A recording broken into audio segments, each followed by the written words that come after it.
Hello, hello, and welcome back. It's another episode of My Pop 5, the show in which artists break down 5 pieces of pop culture that had a hand in shaping who they are. I'm your host, Ryan Rael. Today's guest is someone whose work I've admired for a while. Harmless is a project that blends introspection, emotion, and electronic textures in a way that's unmistakably their own. Their newest album, By Them, By You, By Me, which is out now, is a beautiful evolution of that sound. And we're entering today's episode with a track from it. This is future music. So let's get into it, our conversation with Harmless.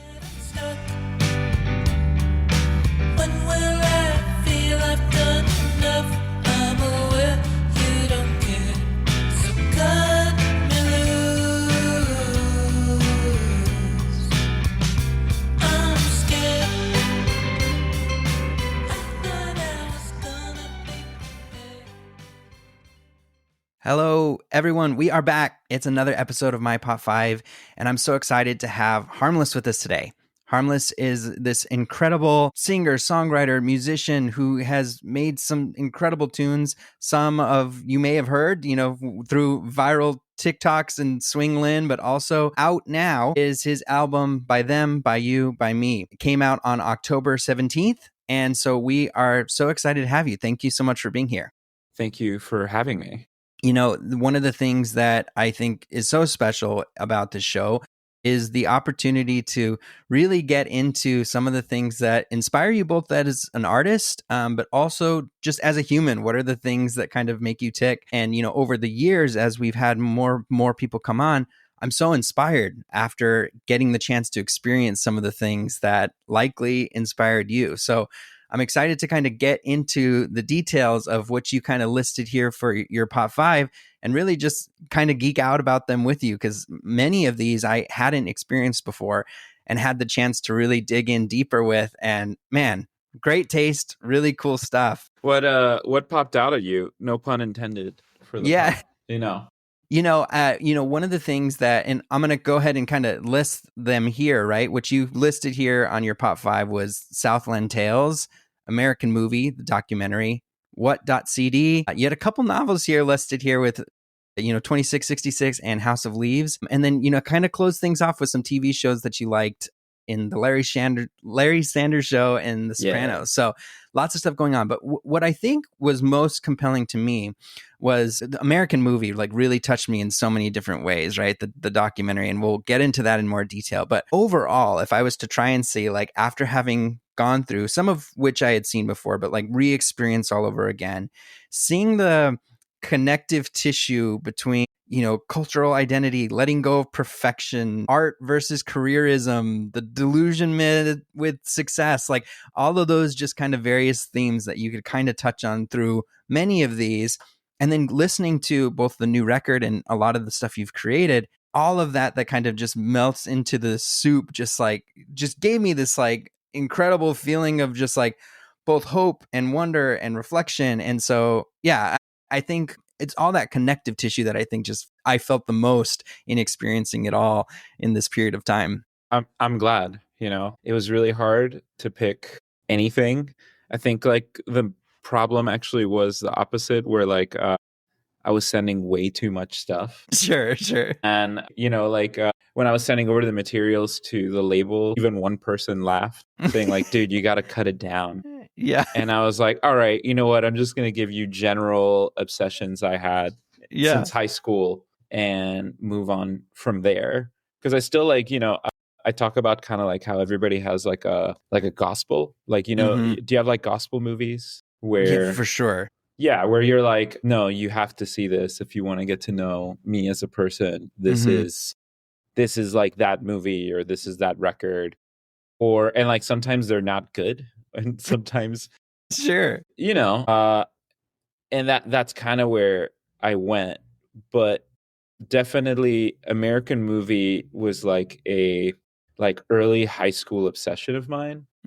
So like when I moved to the U.S., I was on a green card, and my parents' greatest like trick, it's not even a trick, it's just true, was telling me like, look, you can do more or less whatever you want, but just know that if you get in trouble, you might get kicked out of the country. And I would always, and like it, it worked, Because, every time like I would get invited to a party or something, I would be like, all right, I think it's time.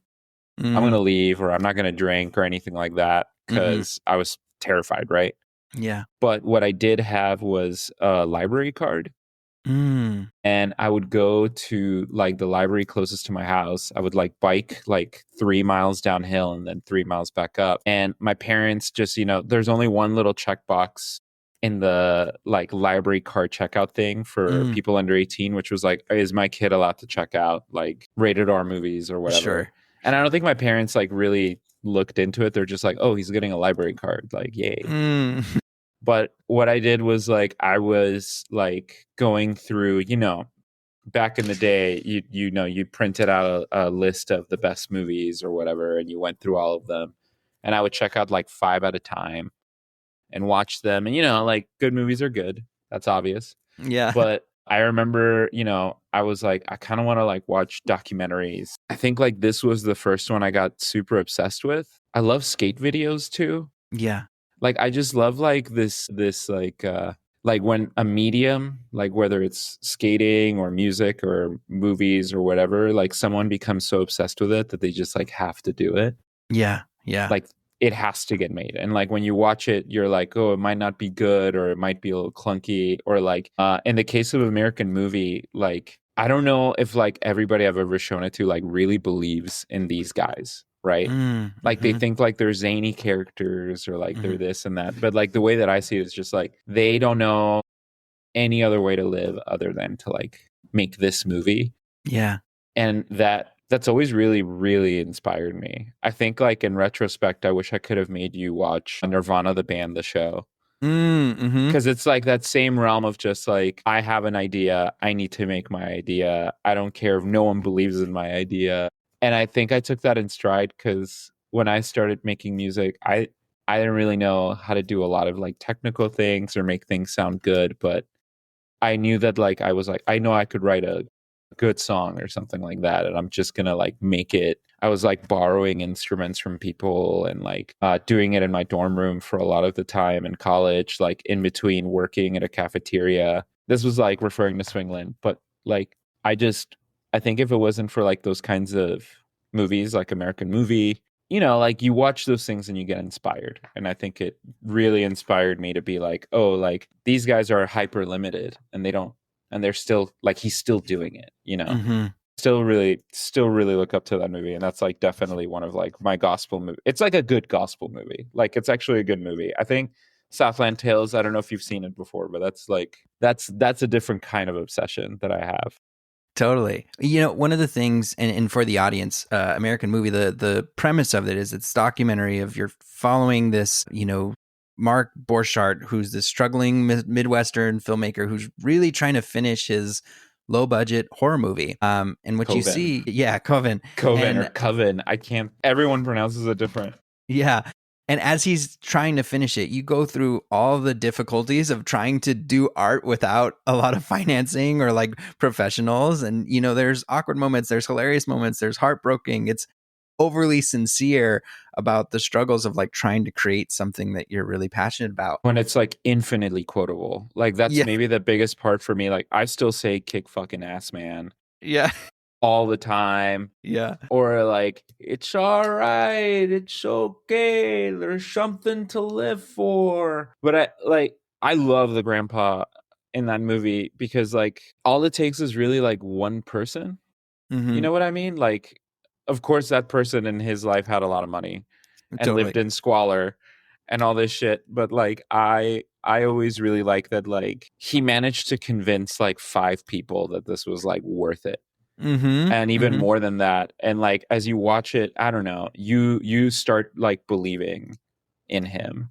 Yeah. I was like, man, like, I gotta figure, like I was like, oh man, like when I was young, I was like, I gotta figure it out. There's really no excuse. Not in like a bad way, but more just like, if I really want to do something, I should just set out to like do it. Totally. Yeah. And there's multiple things to take from that. One, which is just like, having that mindset of just like, if there's something pulling me towards something, actually having the drive and energy to do it. But also then like, people say this all the time, but actually like really reminding yourself about like the joy of everything is the process. I think like so much of when you're creating art or trying to do something is with the intention of having some level of result. And that's obviously part of why you're doing things. You make something because you want it to be heard or because you want it to be seen. But like so much of the things you actually remember are like the making of.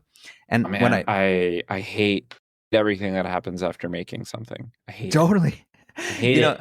I and in the think movie, one of the things that made me laugh so hard was, and it was sincere somewhat in the movie, but when he's just like, would you pay $14.95 for this? And he's like, great. Now I just need 3,000 people to kind of do the same thing, and then we're and then set. I'm good. Yeah. Yeah, but like I don't know. I resonate with that because like I hate and I think a lot of artists will speak on this, but it's just like, man, like putting stuff out and hoping for the best and wanting people to like listen to it. Like I think like as time goes on, when you get to do like your passion as like a full-time practice, like you really learn to like enjoy, like really, really learn to enjoy the process. Yeah. And Yeah. I think a big motif of this record was sort of like having like, like having your dreams come true and then kind of sitting with it. I always think about like kind of like, the ending of The Graduate, or even like, as you said in American Movie, like just this thing where it's like the fun part of any like narrative is really like getting to the happily ever after. But like, Yeah. what is happily ever after? It's why like I think that the real ones love the Before Midnight and Before Sunset movie more than Before Sunrise. Mm-hmm. Because like, like I think even like Linklater describes it as like the first movie is what it could be, the second movie is what it should be, and the third movie is what it is.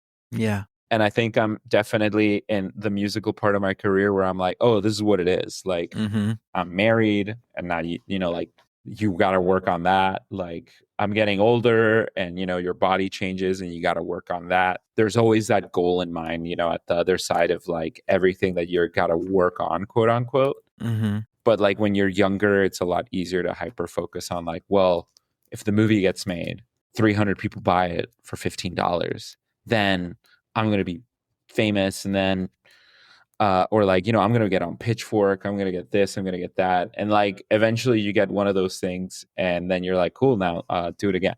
Mm-hmm. Right. Mm-hmm. And then that's what life kind of becomes. And so like, I don't know, watching movies like Southland Tales really, in retrospect, especially now, like I look at them different, because before I'd be like, oh man, like I really hope this guy wins. But as I watch the movie, I'm like, dude, this guy got like 10 people to believe in his idea. He already won. Yeah. Like Yeah. for all intents and purposes, he already won it. And if he could like allow himself in the present to really feel that, I think he'd be a lot happier. But I don't Totally. know if the world works that way. I mean, I certainly feel like maybe the best movie I've seen this year is the Nirvana the Band the Show movie, for that reason. Because I was just like, man, like these guys managed to convince everybody that this had to be made. And like the movie's a fantastic, but it's that feeling of like, damn, you really just need a couple of people to believe in you. And I think that's enough. Totally.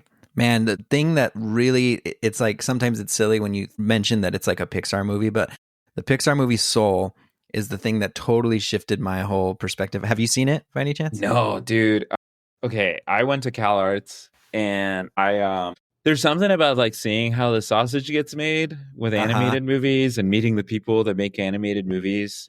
I think in the same way that like when you meet like musicians or your favorite directors or whatever artists in their element, and you kind of just like go, all right, like I think I've had enough of that. Sure. Yeah, after going to Cal Arts, I was like, I don't have to watch. I don't have to watch Pixar movies. And like there's something kind of really grand sometimes about like seeing these things and going like, oh, like I went to school with the person that's directing that, right? Mm-hmm. And like you feel for them, but there's a like in a good like, you might feel proud or whatever, but then you're also just like, okay.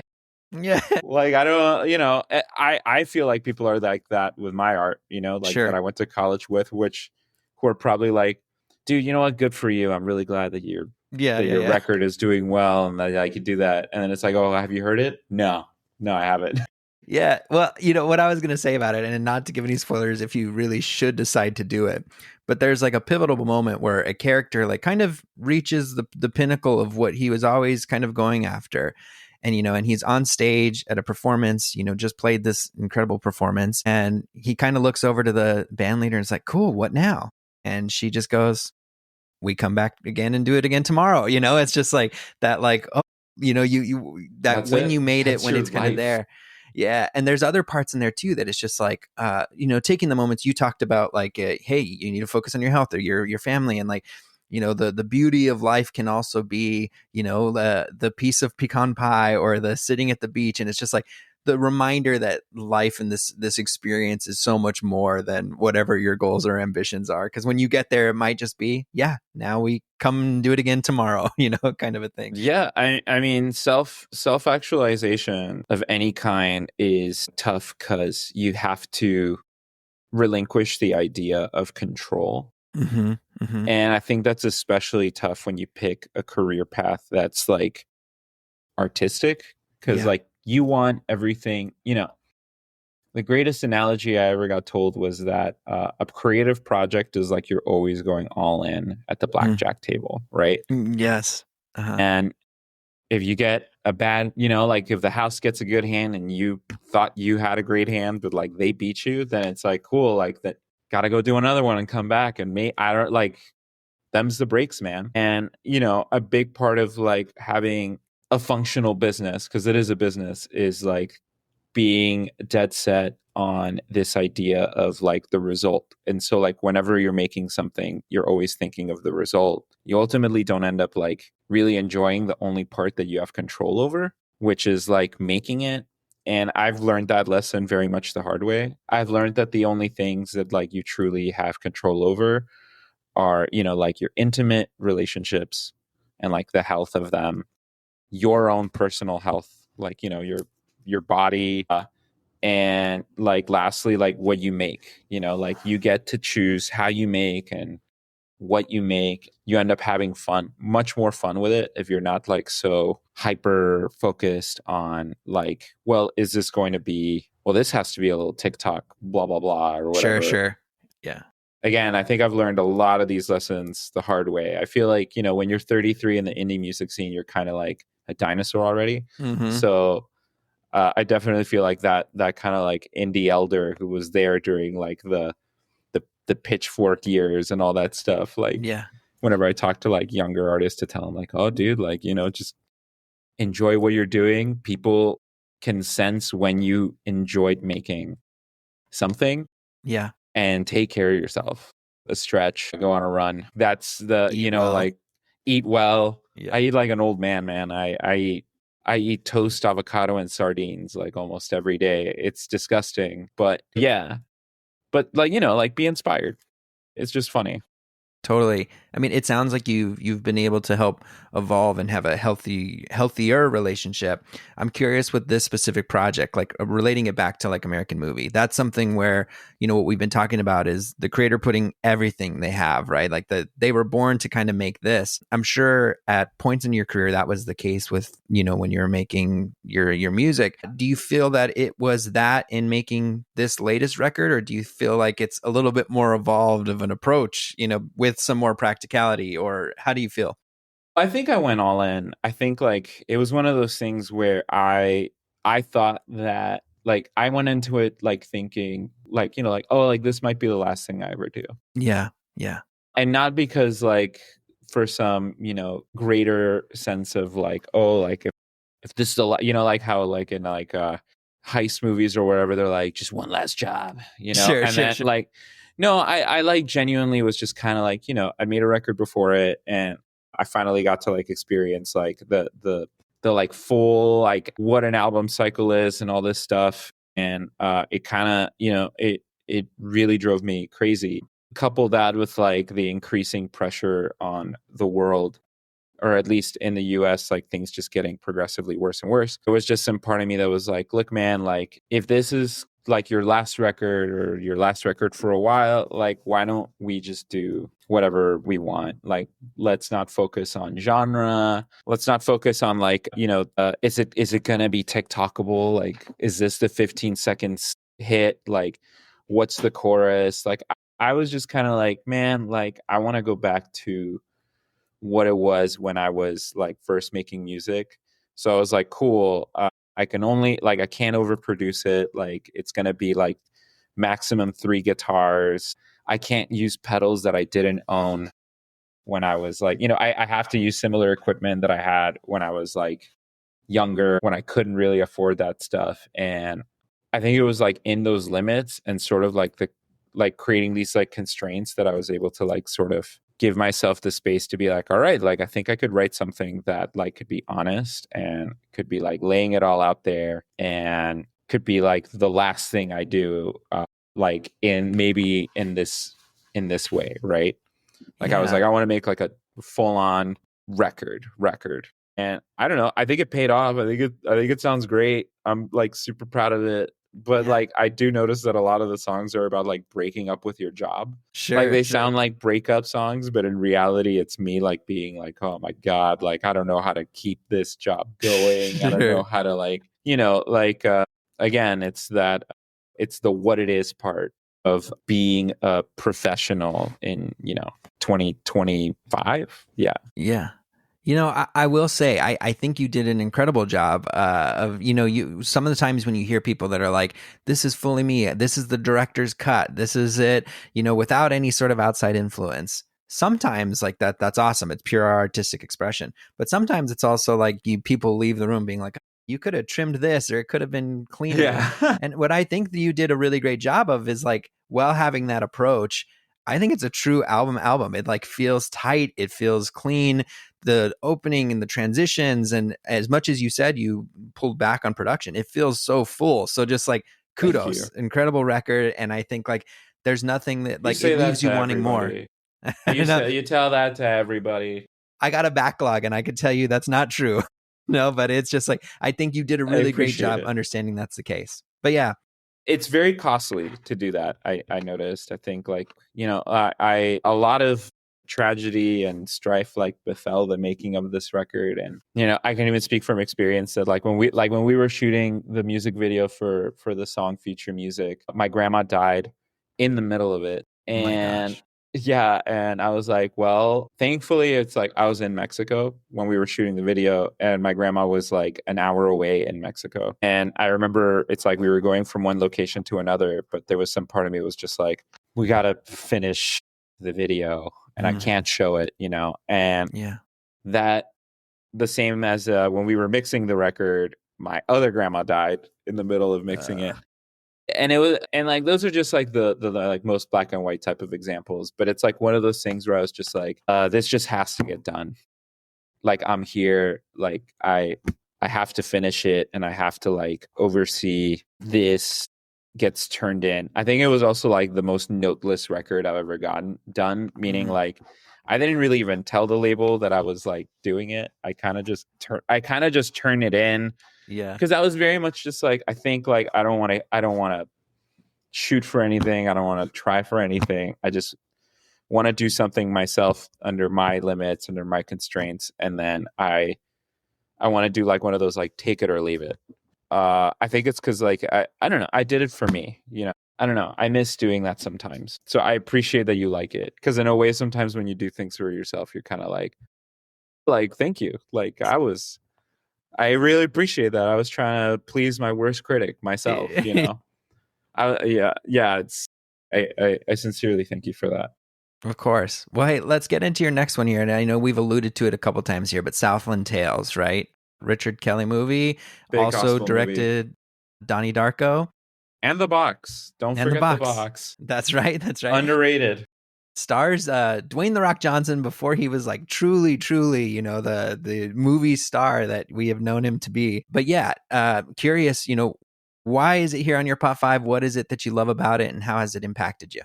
Well, for one, whenever people look at the Smashing Machines, I don't know when this is coming out, but like people have the, they're marketing this movie as like, oh, it's Dwayne "The Rock" Johnson. It's like first like, like ladder, like, move to drama or whatever. And I'm like, no, my guy was Boxer Santero's first.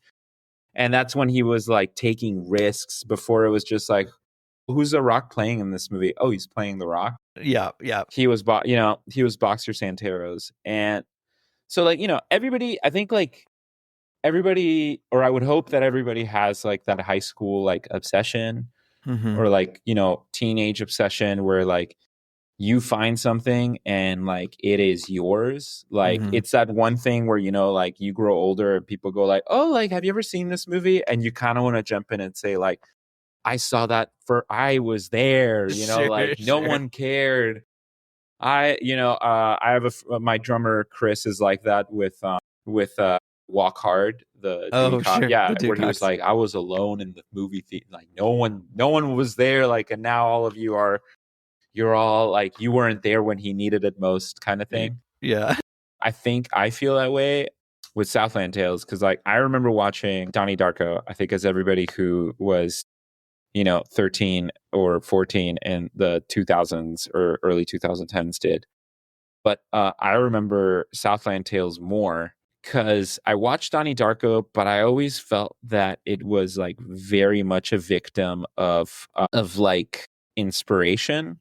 Like it's like one of those movies that like even back then I was like, oh, like like, sorry for calling myself really cool right now, but it's like even back then I was like, oh, this is just like David Lynch. He's trying to do like David Lynch. Like this is Yeah.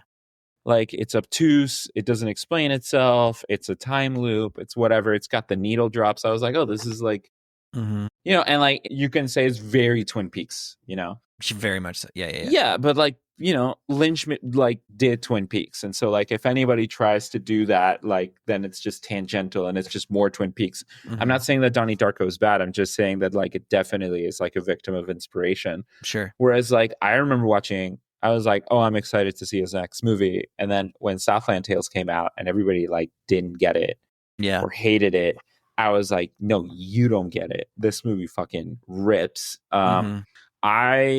I think I became obsessed with it, and I think this has been like a big, like I'm not a conspiracy theorist or anything like that, but I get tinfoil hatty about certain things, like whenever like and it's nothing fun. It's always just like I think that the YouTube, like back in the day, I was like, I think the YouTube algorithm is going to shape the way people listen to music. Like that was like me like 10-15 years ago. Or like when I was making music in high school and my parents were like, why don't you charge for music on Bandcamp? I was like, because like streaming has made music invaluable and the only way to cut through the noise is to like make it free and spreadable, like torrenting and all that stuff. And I think I was kind of like that because like Southland Tales is like speculative fiction and it's sadly like kind of accurate. Yeah. And it keeps like I keep calling back to it and being like, dude, like things came true. Like you have the like, the streamer activist, but also kind of porn stars that are like talking about teenage horniness not being a crime, but they're also like very imbued in like a government conspiracy. You have like, a civil war that might have happened in the US that we don't get to see, like, but everything happens in LA.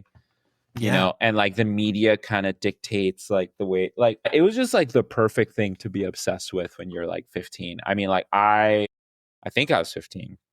I don't know how old I was anymore, but I remember I had it on my my iPod video. Like I downloaded it. I was so obsessed with it, I would watch it on my iPod video in my grandma's house in Mexico. Like whenever I had to go on a trip to Mexico, I had it like on a tiny little screen. And I was always saying like, like pimps don't commit suicide. I would like quote it all the time. But I think the reason it like really shaped me is because like, I think like, it's not because of the conspiracy or speculative fiction component of it, but really because it was like the first time that I felt that I discovered something like special. And that I came across something special. And this was before Letterboxd and like all we had was IMDb forums and like word of mouth or whatever. Like really, really, really like spent a lot of time defending that movie. And I've noticed over the years that it's gotten this like reappraisal. Totally. And I think I included it on my list because I think that was like an example of like the first time I think like as a teenager that I really formulated my opinion from positivity. Because, I remember the first movie I hated was Pirates of the Caribbean, Curse of the Black Pearl. when I was a kid and I saw that, I was just like, this movie was terrible. You know, you learn very quickly how to dislike things, you know.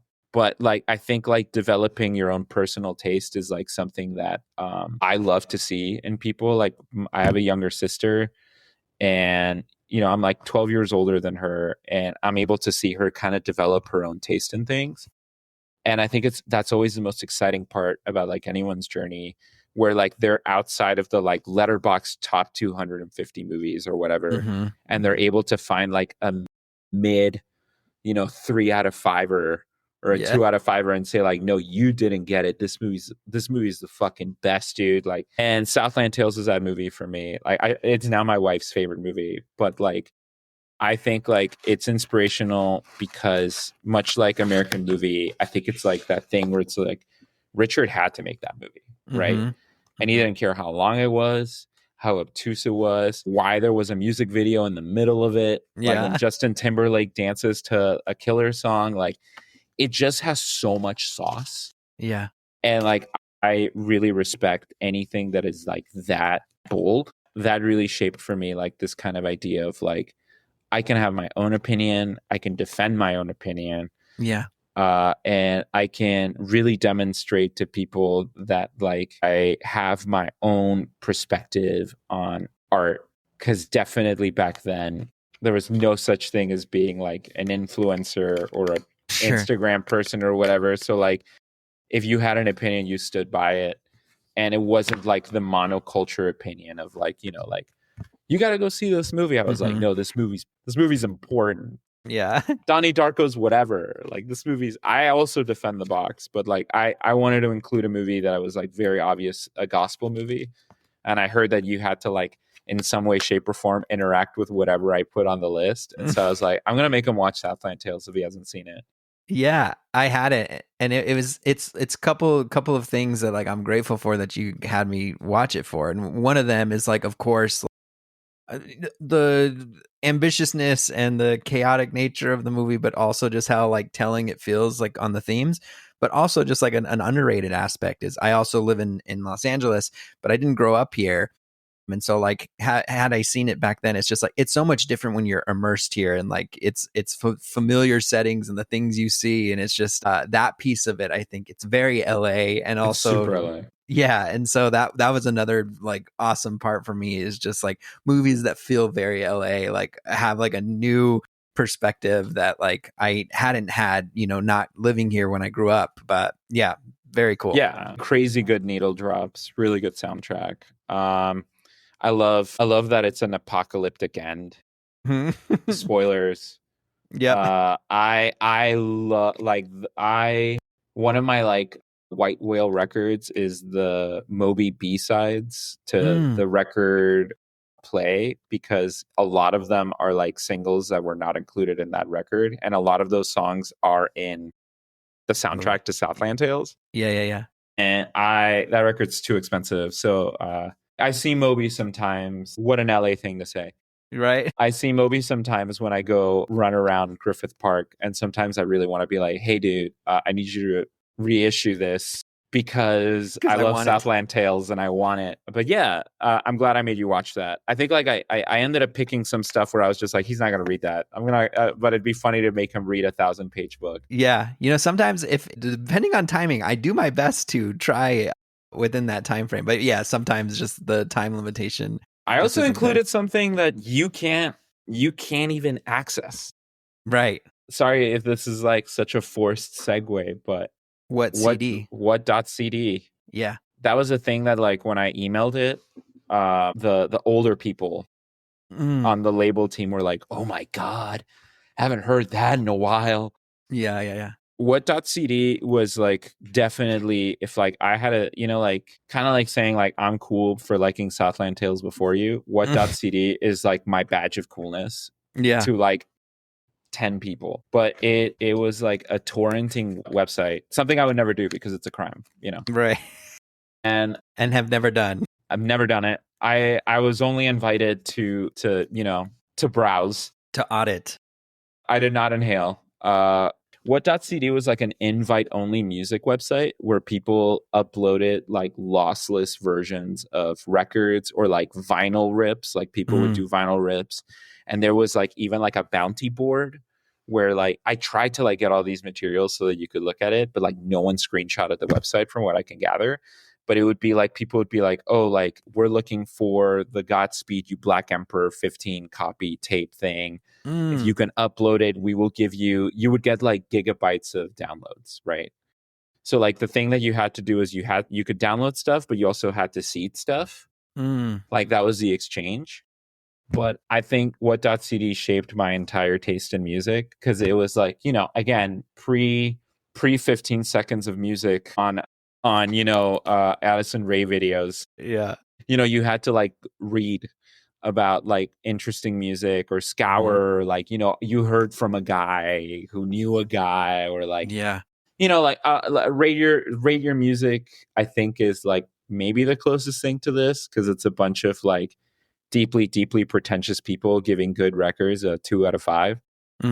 That's kind of what.cd was, where it was just people going like, oh no, let me put you on to some good. All right, this is Finesse's Endless Summer. It's a noise album, you're gonna love it. And I did, and that's how I discovered ambient. And like all of the like my music taste is incredibly shaped by that. And like I included it in my pop 5 because I always feel like the thing that I have to always retract the most whenever I do these interviews is like I make guitar forward music, but I don't listen to guitar forward music at all.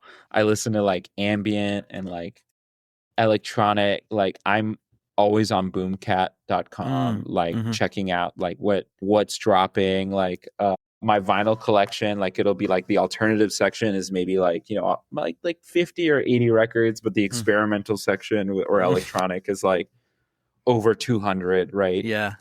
I don't think I would have such like an eclectic taste in music if it wasn't for what.cd. Because this was, I can't believe that I'm saying this, but it was like where I found out about Animal Collective and all that stuff. And like it makes me sad sometimes that Animal Collective isn't like the Gen Zers are not that into just goofy Beach Boy music. No one's trying to you know, there was that era in the 2010s where everybody was just like, we want to be the Beach Boys.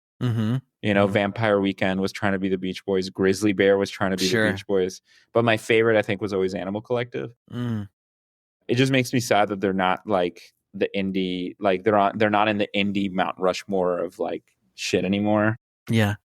But for me, they're all timers. And I think a lot of those records did help shape the way that I like write music, you know, and the way that I make art to this day. You know, like that's how I found out about Destroyer. That's how I found out about Tim Hecker. That's how I found out like that music isn't just like something you enjoy to listen to. It's like texture, you know, and and it could be whatever you want it to be. It doesn't have to be about, you know, because like I was very much like for a while that kind of listener that was like, oh, I need to know what this song is about. So that I get it right, you know, like, and I think there are a lot of people still like that, or that like treat music as like, I connect with this song because it's about this thing and this thing is this. And I kind of like when art betrays that. And I think like the only way that I was able to discover that was by listening to like something that was a bit more esoteric. And the only way that I was able to do that was by going on what.cd and seeing what people were talking about and then downloading it. Unfortunately, I ended up getting banned because I was not seeding, because my parents got a letter going like, hey, what's this about you downloading music illegally? And I'd be like, I don't know.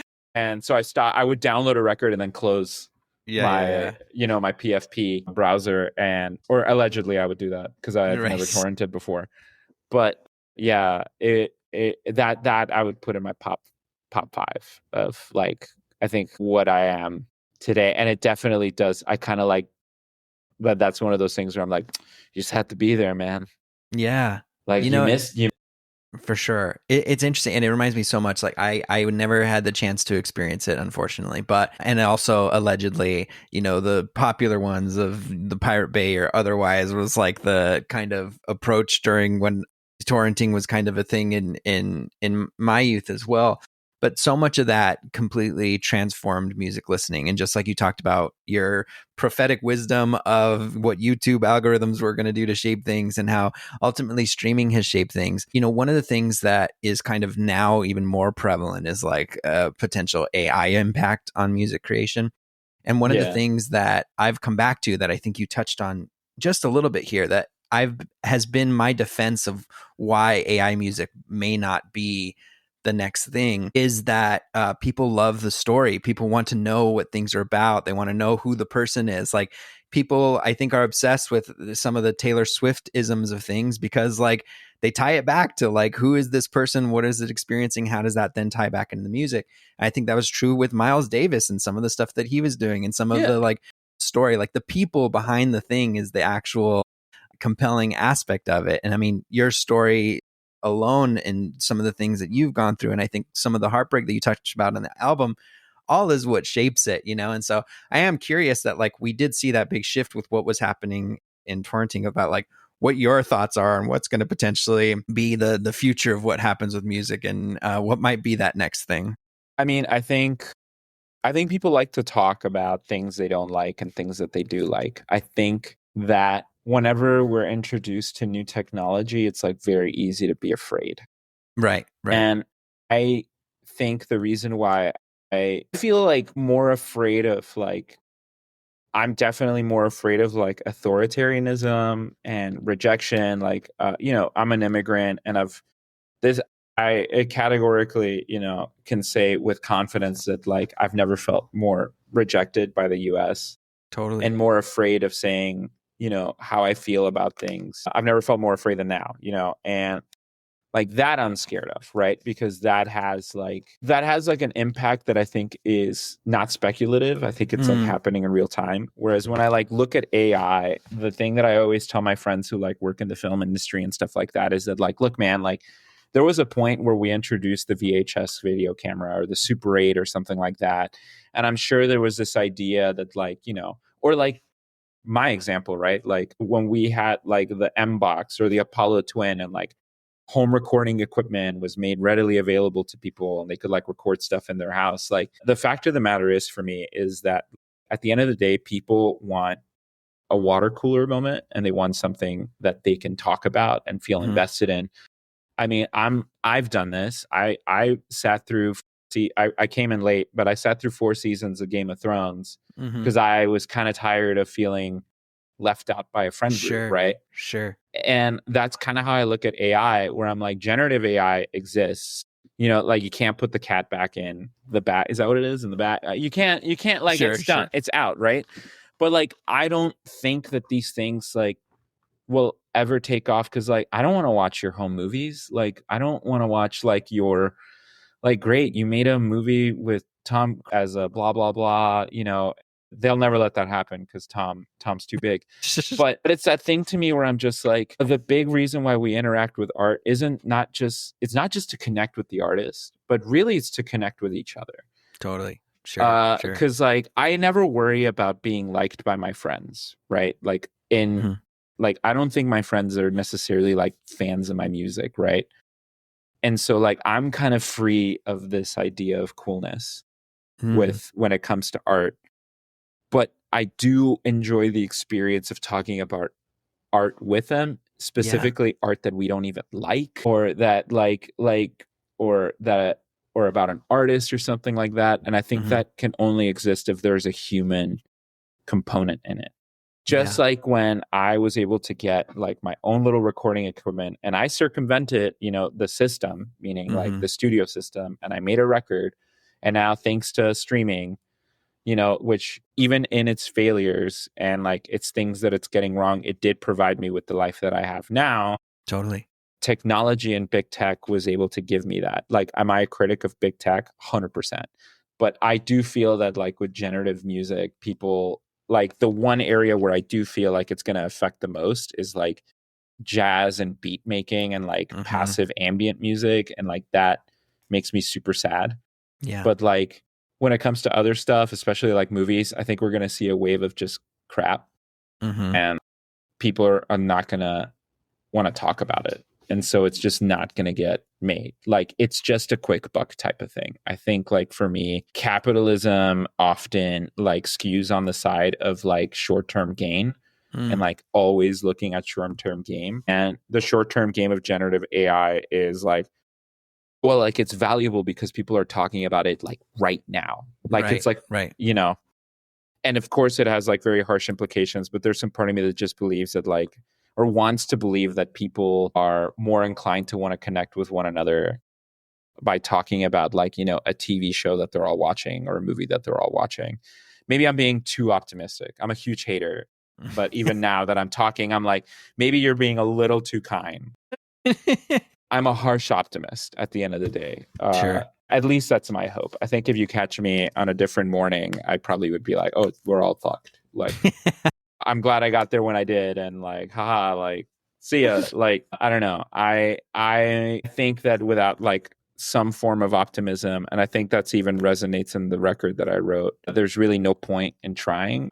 I don't know. You can't really be a part of the process if you think that it's all going to go to shit. You know, like people will be able to like smell that through the screen or through the headphones or whatever. Yeah. So I don't know. I expect the worst, but I hope for the best. I really sincerely, even with this record as it's been going out, you know, it's had its own myriad of like strife and like difficulty. And I've definitely cried a lot as like things have happened. And like, you know, like I talked about like my grandma dying during the video and stuff like there's no shortage of stories that I can tell about like things that have gone wrong. But at the end of the day, I'm like, you know, I've gotten to have the privilege of living through the example of like making something and it catching on much after the fact. Sure. You know, Vincent van Gogh didn't get, I'm not comparing myself to Vincent van Gogh. Please don't. No, I'm just saying that like, clipping it, clip chat. No, I'm more just saying that like, I think like if something is good and honest and true, like eventually it'll find where it needs to find. And I'm Yeah. trying to retain that mantra as I put this out into the world, you know. I really believe in that. Well, hey, I want to be mindful of the clock here. I know we have a couple more things to get through, so I'm a yapper. Me too. And I love to geek out on this stuff, so it's just like this is my space. But quick fire hits. We got all right, I'm gonna have you kind of narrow it down. House of Leaves or 2666. Let's pick one to kind of. Let's just say 2666 is one of my favorite books of all time. But I'll talk about House of Leaves because again, this shaped me. Yep. Very much an internet book.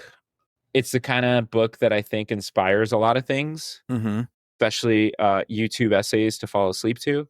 It did the thing that I've never seen a book do before, which was like a shift in the medium and like being weird and like appealing to like a side of like hyper obsessive internet like culture. Like, I mean, one of the main characters' entire thing is like what people have built careers out of, which is just like making content about obsessions that they have. And I think like when I read it, it really rung out to me because it was, again, one of those things where I read it and I felt like I had to tell people about it. Like it, I don't know. It's just like everything I've said here before. I think like I picked things where I was just like, this is shaping my taste.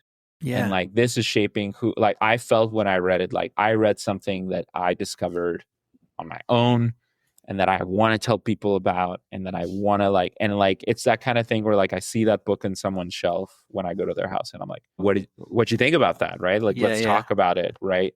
That's the short answer. I think that's the short answer to the question.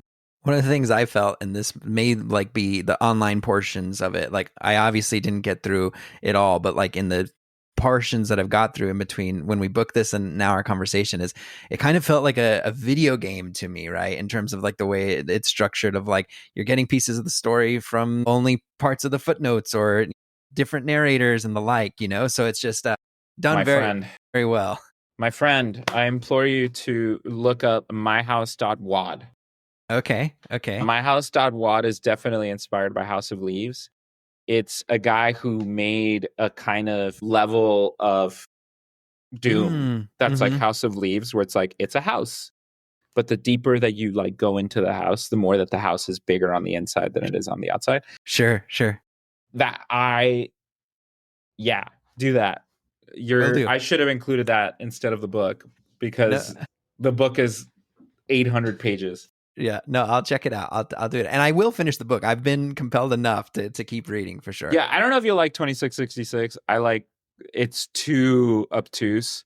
Sure, but it's I love post-lit fiction, and it's my favorite genre to read. I just like the running theme of everything aside from what.cd that I picked was like ambition. Like sure. The reason I picked the Larry Sanders Show was because, like, you know, it's the blueprint for 30 Rock. It's the blueprint for Curb Your Enthusiasm. It's a blueprint for all these things. Gary Shandling was the first guy to do a show where it's like, I want to make a show about the host and the business, and I want to be impossibly unlikable. Everyone's a piece of shit, but like it doesn't matter as long as we get it on, you know, like we start rolling, you know. I love ambitious stuff, even if it fails. Totally. I mean, that show is so funny and emotionally rich, but also just that precursor to the cringe comedy, right? That's the Office, the 30 Rock. No laugh track. No laugh track. It reminds me of BoJack in some ways too. Like there's just a lot. BoJack wishes it was as good as the Larry Sanders Show. No, totally. I'm just saying the things that were kind of branching off of the inspiration from what like Larry Sanders Show was. And I mean, it's such a bummer too. Just you know, I loved watching the Gary Shandling doc that came out a couple of years ago. The Judd Apatow one. Yeah. It's great. Yeah. Just to kind of work through that. But yeah, awesome. You mentioned that this is something you were putting on while recording. One of the curiosities that I had is, was it like a way to kind of decompress, or was it something that actually fueled the creativity? ADHD brain is the short answer. Sure. I get really frustrated if I don't do a take right, like when I'm recording, and I tend to hyperfocus. And so the only way for me to alleviate that is like, I will literally be tracking, like the track will be playing, but on this monitor, I'm watching the Larry Sanders Show at the same time. That's awesome. So eventually I'll have a loop going and I'll play it as though I'm no longer thinking about it anymore. Sure. ADHD brain. That's one of the things I love. When my band was recording and we were, you know, at the producer's studio, he used to always have a projector on of like, you know, 90s cartoons, or Punk'd would show up every now and then. There was always something on a projector in the studio while we were recording. No sound or anything, but it was like a good way to like have less pressure, I think, in the moment. So I like that approach. Yeah. Awesome. Well, we'll get you out of here. But before we do, we ask everyone 5 rapid fire questions to send you out. Okay. So first one here, if you had to be on a reality TV show, which one would you choose? Yes. Damn, that's crazy. Oh my God. First one that comes to mind. First one that comes, like reality TV show? Thinking like MasterChef, Survivor. Like, is it a competitive show? Not necessarily. It just has to be reality TV. Sure. Cash Cab. Oh, that's an excellent one. Cash Cab. Excellent. Awesome. If people have never consumed any of your pop 5, what's the one you'd want them to go experience right now? Southland Tales, because I don't care if they like it or not. I think everybody needs to see it. Beautiful. What's a favorite onstage moment or performance? Bringing my mom. I don't know, just whenever my mom's at a show, it always brings me joy. Yeah, it makes it feel worth it. Definitely. Okay, you kind of alluded to this earlier, that this may be the last thing you do. So, you know, in the same vein, if you knew that tonight was your last show ever, what's the last song on the set list for you? I mean, I'm not joking. It would have to be Swingland. Everybody has this like idea in narrative that people are tortured by their success. I'll play that song forever.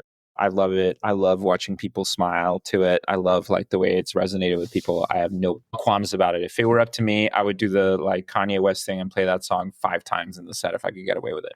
Yeah. So that would be my last song. I love it. And last one here. What's one piece of advice you'd give someone who's wanting to start making music themselves? Start. Love it. It's time to plant a tree is today. Today. Who cares if nobody likes it? If you get too hung up on the idea of like what comes thereafter and the expectation of what's coming thereafter, you're never going to begin. Treat your art discipline like you would an exercise, which is just like do the thing that you could be the most consistent at. Yeah. I love it. All right. Where can people stream the new record? How can they find you, follow you, etc.? What you got to promote here? I would just promote my Instagram. It's at Yo Soy Harmless, which for those who took Spanish 1 means I am harmless. And, the record's available wherever, you can stream, but I think the vinyl version's the better version. So you should go find my Bandcamp, which I think is twincabins.bandcamp.com, which is my old band name. Well, man, thank you so much for doing this. You have such a beautiful story. You make such incredible music. I was not just Ryan. blowing you up to say that the record is insanely well done. I will be buying a vinyl myself and buying one to give away to a listener here. So we'll have some sort of thing going on in our stories and stuff. But thank you so much. I feel so privileged that you were able to stop by, and maybe I'll see you along with Moby or somewhere hopefully around this town in this beautiful suit. I love it. Thank you. Thank you. That'll do it for today's show. Thank you so much for listening. If you enjoyed the episode, follow the show wherever you're streaming. Leave a quick rating or review and share it with someone who loves discovering new artists. Big thanks to Harmless for joining me. You can stream their new album by them, by you, by me, everywhere. And if you haven't yet, make sure you dive into the track that we open with, Future Music. We're heading out with a song that he mentioned at the end of our conversation and what is certainly his biggest hit, Swing Lin. We'll see you next time. But until then, what's your Pop 5?